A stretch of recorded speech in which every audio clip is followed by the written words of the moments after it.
Tawakal mendatangkan kedamaian hati dan kekayaan. Seseorang yang bertawakal adalah seseorang yang menyerahkan, mempercayakan dan mewakilkan segala urusannya hanya kepada Allah Ta'ala.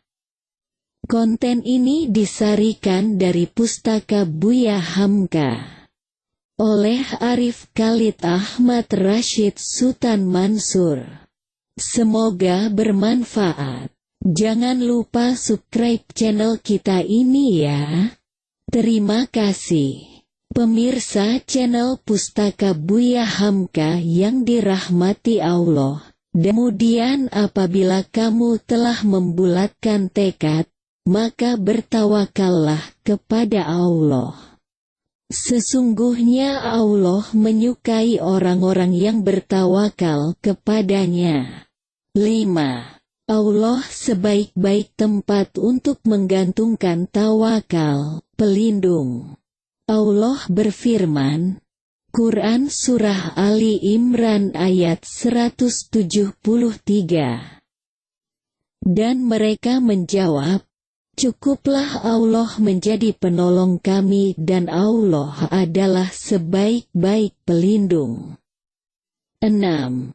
Akan mendapatkan perlindungan, pertolongan dan anugerah dari Allah.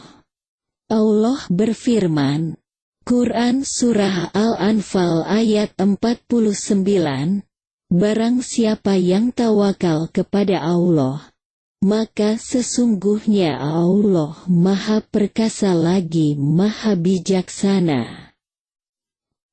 7. Mendapatkan kebaikan di dunia dan di akhirat. Surga.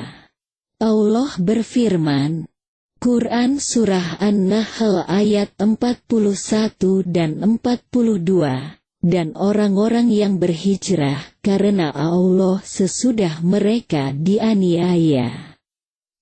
Pasti kami akan memberikan tempat yang bagus kepada mereka di dunia. Dan sesungguhnya pahala di akhirat adalah lebih besar, kalau mereka mengetahui, yaitu orang-orang yang sabar dan hanya kepada Tuhan saja mereka bertawakal. 8. Allah akan mencukupkan orang yang bertawakal kepadanya. Allah berfirman, Quran Surah At-Talaq ayat 3. Dan memberinya rezeki dari arah yang tiada disangka-sangkanya. Dan barang siapa yang bertawakal kepada Allah, niscaya Allah akan mencukupkan keperluannya. Sesungguhnya Allah melaksanakan urusan yang dikehendakinya. Sesungguhnya Allah telah mengadakan ketentuan bagi tiap-tiap sesuatu. Tawakal dalam hadits, selain dalam Al-Quran, dalam hadis pun. Tawakal memiliki porsi yang sangat banyak. Dalam kitab Riyadus Shalihin, Imam Nawawi mencantumkan 11 hadis. Terdapat sekitar 900-an hadis yang terdapat kata yang berasal dari kata tawakal.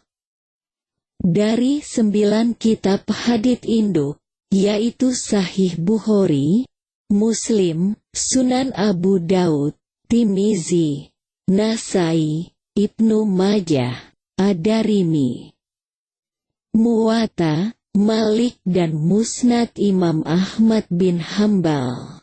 11 hadits yang dicantumkan Imam Nawawi dalam Riyadus Shalihin telah mencakup sebagian besar hadis-hadis tentang tawakal.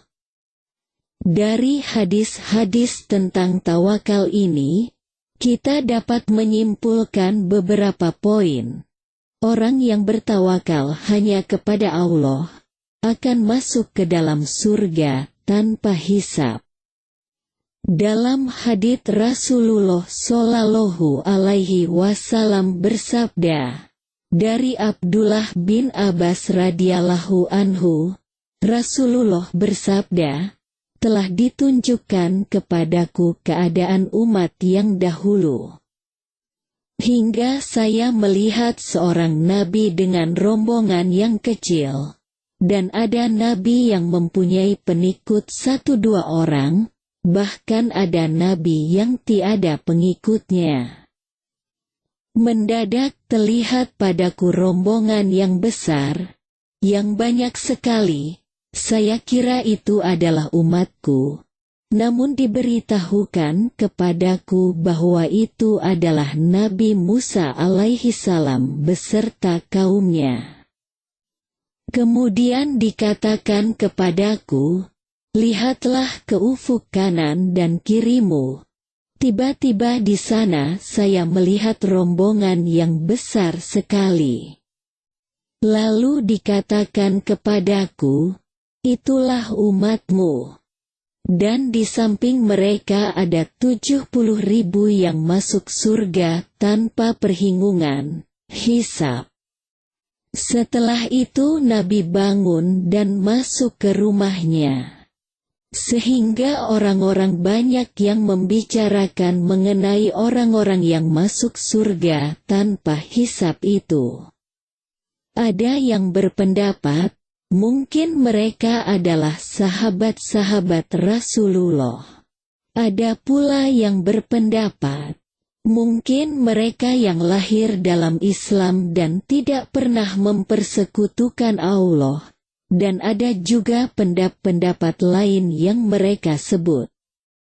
Kemudian Rasulullah keluar menemui mereka dan bertanya, apakah yang sedang kalian bicarakan? Mereka memberitahukan segala pembicaraan mereka. Beliau bersabda, mereka tidak pernah menjampi atau dijampikan dan tidak suka menebak nasib dengan perantaraan burung, dan hanya kepada Rabb-Nya lah mereka bertawakal. Lalu bangunlah Ukasyah bin Mihsan dan berkata, ya Rasulullah, doakanlah aku supaya masuk dalam golongan mereka. Rasulullah Shallallahu Alaihi Wasallam menjawab, engkau termasuk golongan mereka. Kemudian berdiri pula orang lain, dan berkata, doakan saja juga supaya Allah menjadikan saya salah satu dari mereka. Rasulullah menjawab, engkau telah didahului oleh Ukasyah. Hadis sahih riwayat Imam Bukhari dan Imam Muslim. Tawakal merupakan sunnah Rasulullah Shallallahu Alaihi Wasallam. Rasulullah sendiri senantiasa menggantungkan tawakalnya kepada Allah Ta'ala. Salah satu contohnya adalah bahwa beliau selalu mengucapkan doa-doa mengenai ketawakalan dirinya kepada Allah Subhanahu wa Ta'ala. Dari Ibnu Abbas radhiyallahu anhu, bahwa Rasulullah senantiasa berdoa, ya Allah, hanya kepadamu-lah aku menyerahkan diri. Hanya kepadamu-lah aku beriman, hanya kepadamu-lah aku bertawakal, hanya kepadamu-lah aku bertaubat. Hanya karena-Mu-lah aku menyelisihi musuh-musuhmu. Ya Allah, aku berlindung dengan kemuliaan-Mu di mana tiada Tuhan selain Engkau, janganlah Engkau menyesatkanku. Engkau maha hidup dan tidak pernah mati, sedangkan jin dan manusia mati. Hadis riwayat Imam Muslim. Allah merupakan sebaik-baik tempat untuk bertawakal. Dalam hadits Rasulullah Shallallahu Alaihi Wasallam bersabda, dari Ibnu Abbas radhiyallahu anhu, Hasbunallah wa ni'mal wakil, kalimat yang dibaca oleh Nabi Ibrahim alaihi salam ketika dilempar ke dalam kobaran api. Dan juga telah dibaca oleh Nabi Muhammad sallallahu alaihi wasallam ketika diprovokasi oleh penentang dakwahnya di Mekah, supaya takut kepada mereka. Sesungguhnya manusia telah mengumpulkan segala kekuatannya untuk menghancurkan kalian. Maka takutlah kamu dan janganlah melawan. Tapi orang-orang beriman bertambah imannya dan membaca Hasbunallah wa ni'mal wakil. Cukuplah Allah yang mencukupi kami dan cukuplah Allah sebagai tempat kami bertawakal. Hadis sahih riwayat Imam Bukhari. Walahul musta'an. Semoga bermanfaat.